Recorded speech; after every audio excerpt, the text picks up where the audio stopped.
আলহামদুলিল্লাহ first time আমার ছেলে পাসপোর্টে সিল পড়ে গেছে। আমি অলমোস্ট 1 বছর পরে বাইরে যাচ্ছি, আর আমার ছোট্ট সোনাটা প্রথমবারের মতো বাইরে যাচ্ছে। বাংলাদেশ এয়ারপোর্টে অভিজ্ঞতা অনেকদিন পরে, ভালোই লাগতেছে।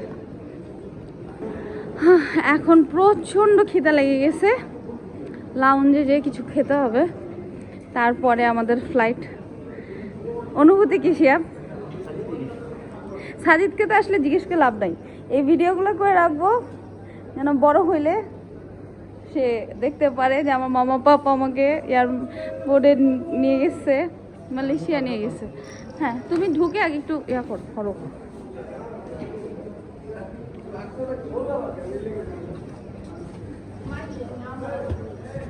তুমি একটু কর্নার হো।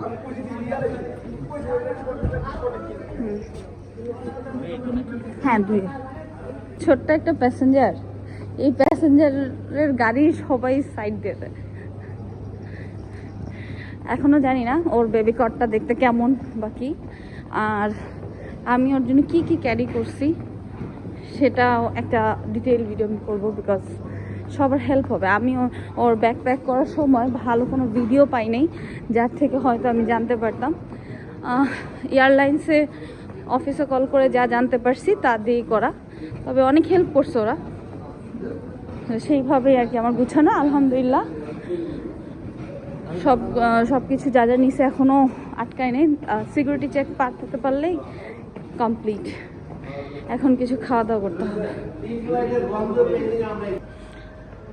লাঞ্চ থেকে খাওয়া দাওয়া শেষ করে এখন আমরা চলে যাচ্ছি সিকিউরিটি চেকে, তারপরে বাংলাদেশ বিদায়। আসলে দেশ ছেড়ে যেতে ভালো লাগে না, কিন্তু প্রয়োজনীয়তার কারণে দেশ ছেড়ে যেতেই হয়। মিস করব, দেশের সব কিছুকেই মিস করব। সাজিদ খুব মজা পাচ্ছে ট্রলারে করে এয়ারপোর্ট ট্রাভেল করে। এই প্রথম হয়তো ওর নানু, দাদা, দাদি সবাইকে ছাড়া এই বয়সে কোথাও যাচ্ছে। তুমি কি সাজিদের সাথে গল্প করতেছো? কি করতেছো?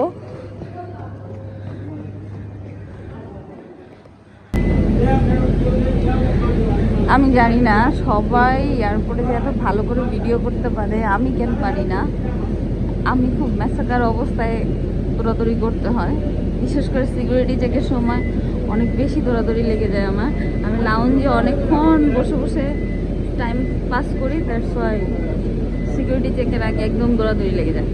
আজকেও সেম অবস্থা, সাজিদ তার পাপার সাথে চলে আসছে সিকিউরিটি চেকে, আর আমি লাকেজ নিয়ে আস্তে আস্তে দৌড়াদৌড়ি করতে করতে আসতেছি। এই সিঙ্গাপুর এয়ারলাইন্স অ্যান্ড সৌদি এয়ারলাইন্সের এই বড় বড় ফ্লাইটগুলোর কারণে আজকে আমাদের মালিন্দোর ফ্লাইটটা ডক পায়নি। আমরা এখন বাসে করে একটা ইন্টারন্যাশনাল ফ্লাইটে বোর্ড করতে যাচ্ছি। আমার বাবা ঘুমায় পড়ছে তার পাপার কোলে, আর আমরা এখন যাচ্ছি। ভালো হয়েছে, এই টাইমটাতে আসলে বাচ্চারা ঘুম থাকলে ভালোই হয়, না যখন আপনার ফ্লাইট টেক অফ করবে বা বাচ্চা জাগ না থাকলে অনেক সময় তাদের কান বন্ধ হয়ে যায়, আর কান বন্ধ হয়ে গেলে বাচ্চারা খুবই অসহ্য ফিল করে। অ্যান্ড বাচ্চারা অসহ্য ফিল হলে অবভিয়াসলি মা বাবারও খুব একটা ট্রাবল হয়। তো আমি চাচ্ছিলাম যেন সাজিদ ঘুমায়, আর বাসটা ঠান্ডা হওয়াতে ও খুব ইজিলি ঘুমায় পড়ছে। আসলে ঠান্ডা পেলেই ঘুমায় যায়, কারণে ও আসলে জানা নাই। জানি না ফ্লাইটে যদি গরম লাগে আবার উঠে যাবে, আমি কী করবো দেখি। আমাদের ছোট্ট প্যাসেঞ্জার সিট বেল্ট করে একদম রেডি টেক অফের জন্য। আমরাও টেক অফের জন্য রেডি। ফার্স্ট টাইম এত ছোটো প্যাসেঞ্জার নিয়ে ট্রাভেল করার এক্সপিরিয়েন্সটা আসলেই মজার। তোমার কেমন লাগছে আজকে?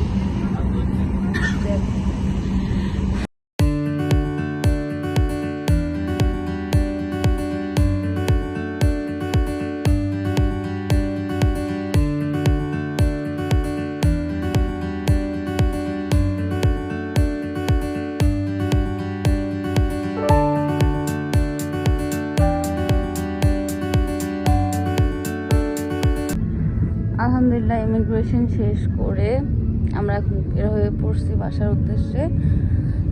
বেসিক্যালি ইমিগ্রেশন, তারপর লাগেজ কালেক্ট হাবিজাবি করতে করতে আসলে আর ভিডিও করা হয় না। আমি জানি না আমি কেন করতে পারি না, বাকিরা কীভাবে করে, আমার খুব জানতে ইচ্ছা করে। তাও আমার বাবাটাও খুব শান্ত ছিল, সে প্রায় ম্যাক্সিমাম টাইমে ঘুমাচ্ছিল। আর কেবিন ক্রুজরা, এয়ার হোস্টেস, তারাও খুব হেল্পফুল ছিল। আমরা যখন রেস্ট নিচ্ছিলাম তারা একদম লুক আফটার করতেছিল দাঁড়ায় দাঁড়ায়। আসলে 10% টিকিট যে কেন নিচ্ছে সেটা উসুল হয়ে গেছে আমার মতে। সাথে একটা পিলো ফ্রি ছিল, যদি ওটা 22 রিঙ্গিত ছিল পিলোটা ওদের। এখন বাসায় যাই, বাসায় যেয়ে আগে ফ্রেশ হবো, তারপরে হয়তো আজকের দিনটা রেস্ট নিয়ে কাটাইতে হবে। এয়ারপোর্ট থেকে আসার পরে প্রচুর টায়ার্ড ছিলাম, একদম দুপুর পর্যন্ত ঘুমালাম।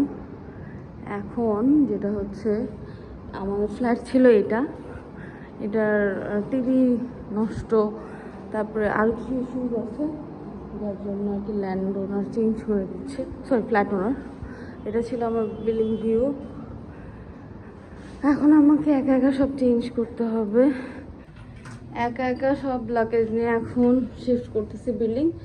এখানে অ্যাকচুয়ালি নিয়ম হচ্ছে, যদি প্রবলেম থাকে আপনার ফ্ল্যাট ওনার সাথে সাথে চেঞ্জ করে দেয়। আর যেহেতু অনেক দিন থাকবো, এত স্মেল আর টিভি নষ্ট, সোফা ভাঙা, থাকাটা একটু মুশকিল, তার জন্য বিল্ডিং শিফট করতেছি। এখানে সবগুলো বিল্ডিংয়ের ভিউ খুবই সুন্দর, তবে একা একা শিফট করতে একটু কষ্ট হচ্ছে। ওর পাপা আসতে অনেক সময় লাগবে, তাই চিন্তা করলাম আমি করে ফেলি। একা হাতে বাসাটা শিফট করলাম, শুধু আমি আর সাজিদ দুজনের সঙ্গে ছিলাম, আর ছিল আমাদের জিনিসপত্রগুলো। আসলে এক হাত দিয়ে সব কাজ করতে হচ্ছিল, তাই ভিডিও করতে পারিনি। তো কাজ শেষ করে এখন সাজিদও ঘুমাচ্ছে, আমি খিচুড়ি রান্না করে নিলাম, একটু টিভি দেখতে বসলাম। আজকে আর কোনো কাজ করব না, আজকে জাস্ট রেস্ট করব। হয়তো ওর পাপা আসলে একটু বের হবো টুকিটাকি কেনার জন্য। নিচেই সব সুপার শপ, বেশি দূরে যাওয়া লাগে না। মালয়েশিয়ার একটা ভালো দিক হচ্ছে যে সব কিছু কাছাকাছি পাওয়া যায়। দেন আজকের মতো শুধু রেস্ট হবে, আর কোনো কিছু না।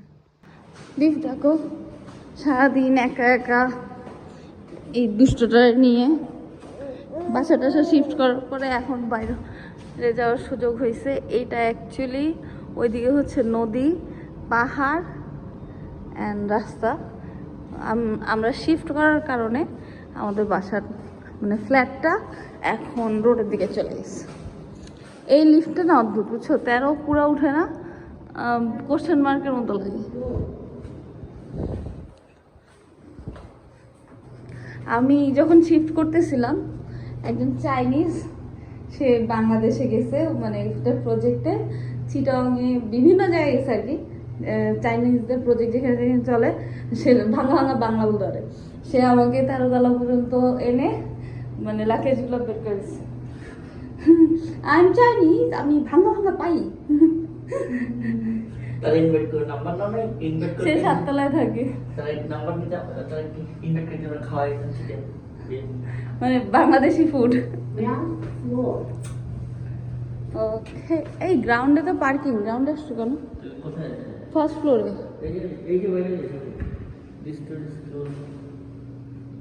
ফার্স্ট ফ্লোরে দিতে, এদিক দিয়ে বের হো, ওই যে বেল দাও। আরে সুইচটা দাও না। হ্যাঁ, এক্সিট দাও। ওইটা ক্লোজ না, দিয়ে এসে দেখো না।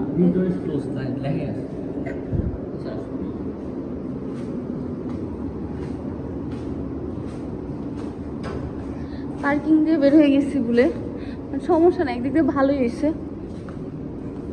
এক্সিট ওদিকে অনেক বড় পার্কিং আছে। হ্যাঁ, এই যে ভাই কোন দিকে? এটা পার্কিং এর জন্য কার্ড। এটা অ্যাকচুয়ালি মানে one card all in all use. সাজিদকে একটু ধরো না, এদিকে।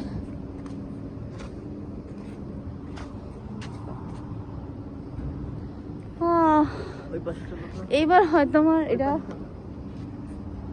ফার্স্ট বার্থডে যে বাসার কেউ নাই, শুধু আমরা তিনজন। ভালো হয়েছে অ্যাকচুয়ালি লেট করাতে, অ্যানিভার্সারিটা অ্যাটলিস্ট সবার সাথে সেলিব্রেট করে আসা গেছে।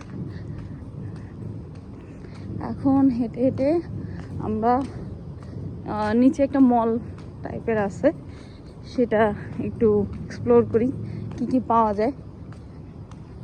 সকালে নাস্তার জন্য আমার কিছু নিতে হবে।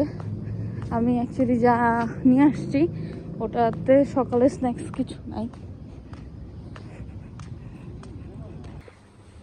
এটা যেহেতু আমাদের অ্যাপার্টমেন্টের নিচেই মার্কেটটা, এখানে চলে আসলাম টুকিটাকি বাজার করতে। নিয়ে নিলাম ডিম, নুডলস এবং মরিচ। পেঁয়াজের অনেক দাম, আধা কেজি পেঁয়াজের দাম 180 টাকা। আলুও সেম। তো এখন হচ্ছে আসলে আমি দেশ থেকে যেগুলো নিয়ে আসছি ভালোই করছি। এখন আমার অ্যাকচুয়ালি ডিটারজেন্ট একটু হাবিজাবি এখান থেকেই কেনা লাগবে, না হলে তো হবে না। সামনে দেখলাম ডিটারজেন্টে ভালো একটা ডিসকাউন্ট আছে।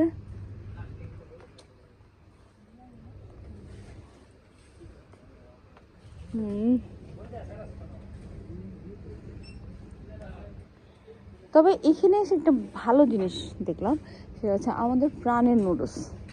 ভালো লাগে নিজের দেশের জিনিস যখন বাইরে এসে দেখা যায় না, খুব ভালো লাগে। আচ্ছা, এইটা মেবি পুরোটার দাম হইতেছে 5.5। ডিটারজেন্ট দেখতেছি, ওর ড্রেসগুলো ভালো লাগবে না। ব্রিজিটা নাও। হ্যাঁ, ব্রিজি ব্রিজের দাম বেশি তো, 400 নাও। 400 গ্রাম তো।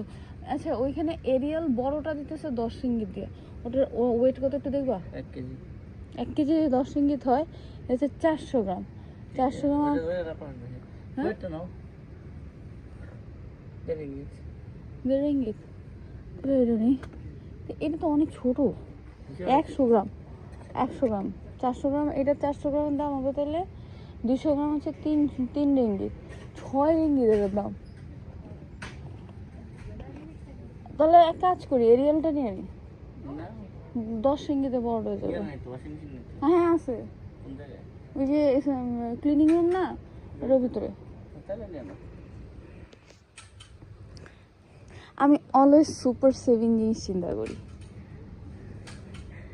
আচ্ছা, এইটা কতটুকু ওজন? এটা কেজি 5.5। ওটা একটু দেখো না, এরিয়ালটার সাইজ কত। যেটাতে কম প্রাইস দেখবো ওটার সাইজ দেখবা। অ্যাকচুয়ালি মেশিনই ধুবে, সো ডাজেন্ট ম্যাটার যে কী দিয়ে ধুচ্ছি। এখানকার সবগুলো ডিটারজেন্টই খুব ভালো। 100 গ্রাম করে মেবি 5টা প্যাকেট থাকতেছে।